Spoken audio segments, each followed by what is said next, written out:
So I've narrowed it down to these two groups here. So I'd love it if somebody has feedback on better descriptions. This is something I'm definitely learning about more every day of the actual identification.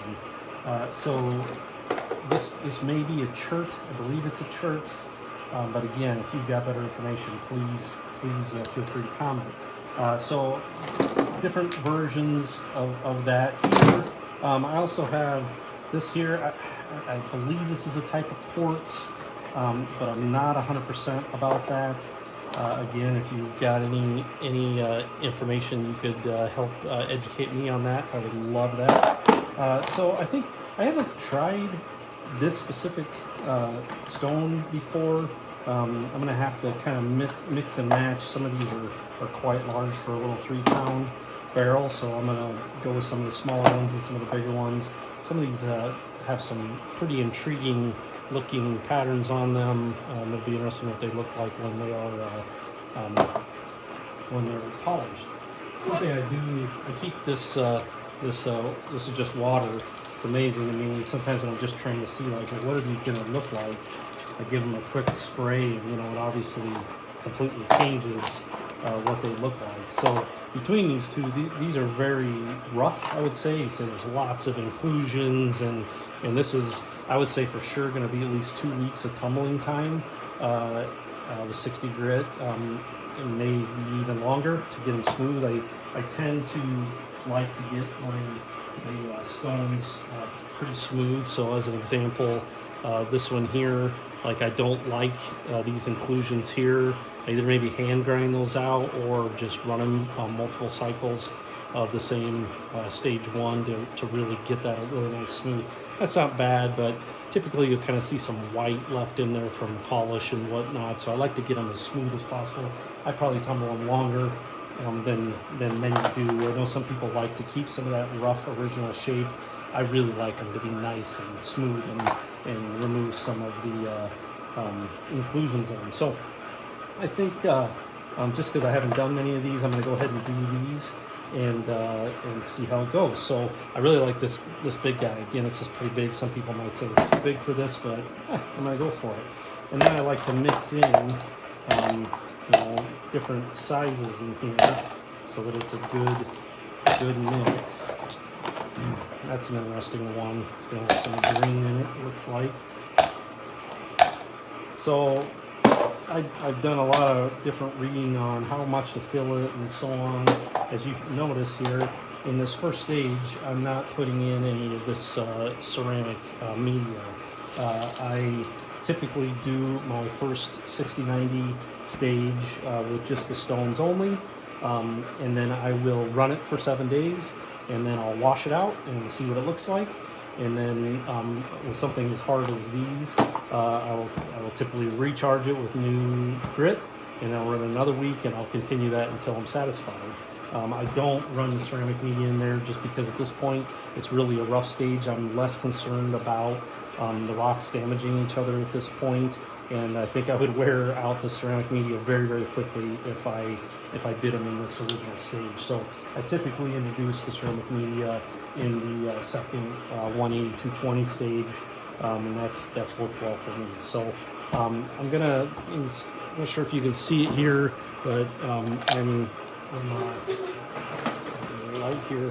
So I've got this filled up 2/3 to 3/4, and I would put a couple more in there.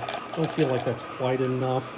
You don't want to overfill it because then there's not enough action inside there for them to really, bang into each other and grind on each other to wear it down. So I want that. So I'm going to go ahead and add a couple more in here so I really get some good action. So I'm going to call that good, and I also know that as this runs, it is going to, the size of these are going to shrink, so it's going to get smaller, meaning that this is going to have more room in it, and then I can add my ceramic to it for those next stages and fill up the spaces in between so they're not hitting each other and doing what they call bruising, where it leaves like chips in the stone and damages the damages the stone. So I'm gonna go ahead and fill this guy up. So I'm gonna charge it with my 6090 grit.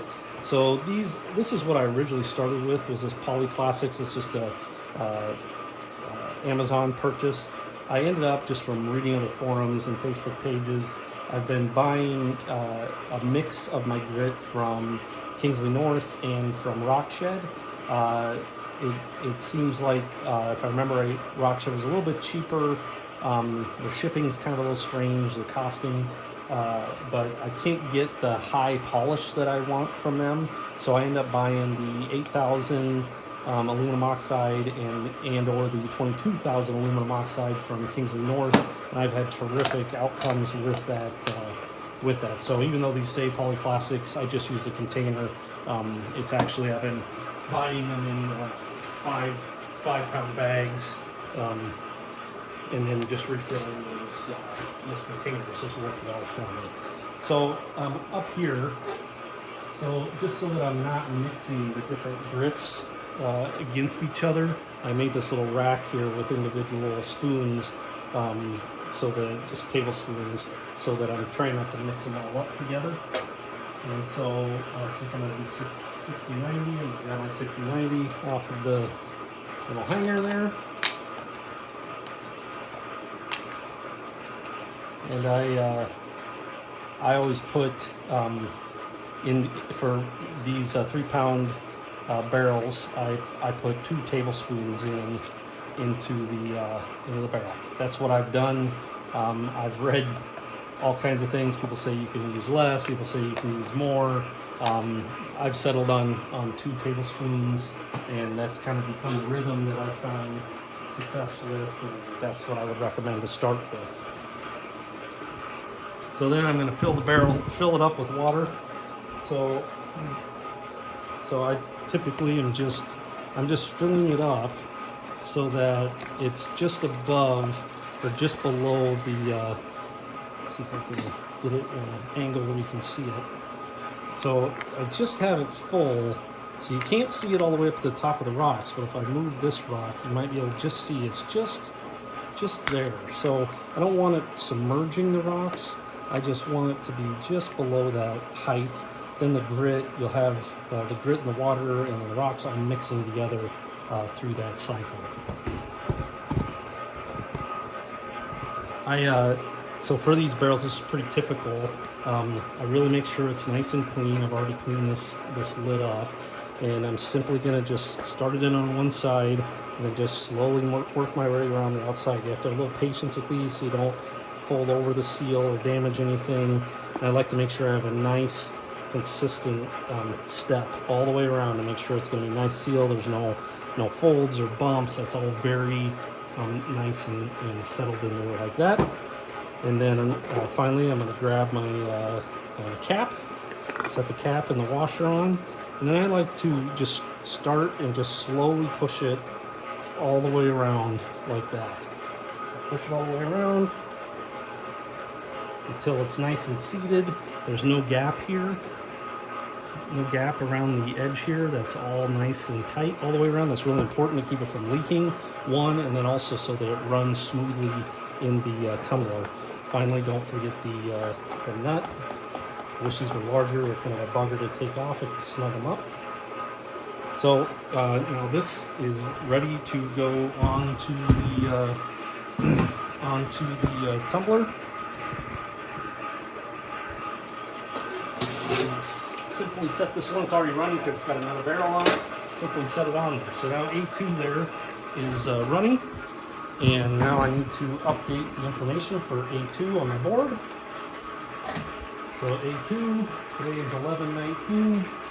I just added 6090, and I'm going to check that on 11/26.